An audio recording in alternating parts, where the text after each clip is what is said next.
புதுவையை சீரழிக்கும் போதை சொத்தை மாற்றிக்கொள்ள தயாரா? பொது மேடையில் விடப்பட்ட சவால். காங்கிரஸ் தலைவர் வி வைத்தியலிங்கம், முன்னாள் முதல்வர் வி நாராயணசாமி மற்றும் தமிழ்நாடு சிறுபான்மை பிரிவு தலைவர் முகமது ஆரிஃப் அதிரடி பேச்சு. வேலை இல்லாத கஷ்டப்படுறாங்க. கொஞ்சம் வேலை தெரிஞ்சவன் கட்டட வேலைக்கு பெயிண்ட் அடிக்கிறதுக்கு போறான். வேலை தெரியாதவன் எதுவும் முடியாதவன் கஞ்சா விற்க போறான். கஞ்சா வித்து அந்த குடும்பத்தை காப்பாற்றணும் போய் இந்த கஞ்சாவிலேயே மாட்டி அவன் சாவறான். அப்புறம் என்ன சொல்றாங்க, பாண்டிச்சேரியில போதையே இல்லாத கஞ்சாவே இல்லாத மாநிலமா ஆக்குங்க, மேலையை உருவாக்கி கொடுங்க அப்படின்னு சொல்லி கேட்கிறோம். இதெல்லாம் என்ன காரணம் அப்படின்னு பாத்தீங்கன்னா நாங்க நடக்கும்போது தெரிஞ்சுக்கிறது. இன்னைக்கு பிஜேபி என்ன சொல்றாங்க, மக்களுடைய உணர்வுகளை நாங்கள் புரிந்து கொள்ள வேண்டும், அதற்காக நாங்கள் நோட்டீஸ் கொடுக்குறோம், மக்களுக்கு என்ன வேணும்னு சொல்லுங்க அப்படின்னு சொல்லிட்டு. நாங்க ஒன்றும் கேட்கலையா அவங்ககிட்ட. எங்க பிள்ளைங்கள போதையிலேருந்து வெளியில காப்பாத்து, சாராய கடையை மூடு, பிராந்தி கடையை மூடு, ரெஸ்டோ பார மூடு. ஏமா ஒரு 5 வருஷம் மந்திரியா இருந்தாரு. 5 வருஷம் இருந்த மந்திரியா இருந்த ஆளு நீங்க 4 வருஷம் 10 மாசம் இருந்துட்டு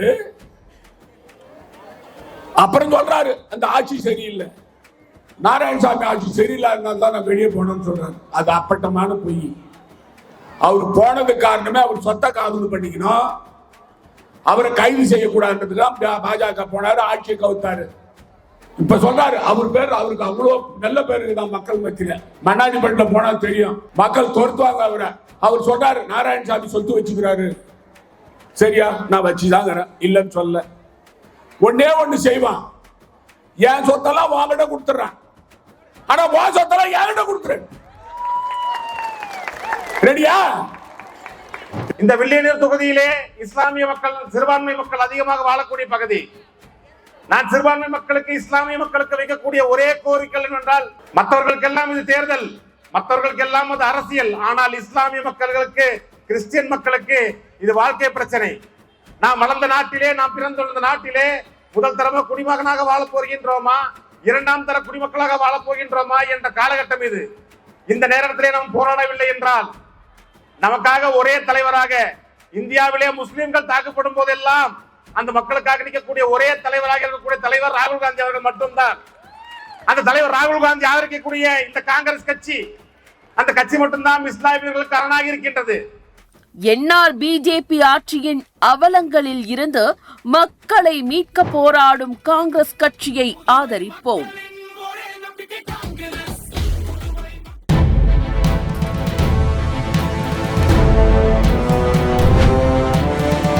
புதுவை மக்களின் ஒரே நம்பிக்கை காங்கிரஸ். புதுச்சேரி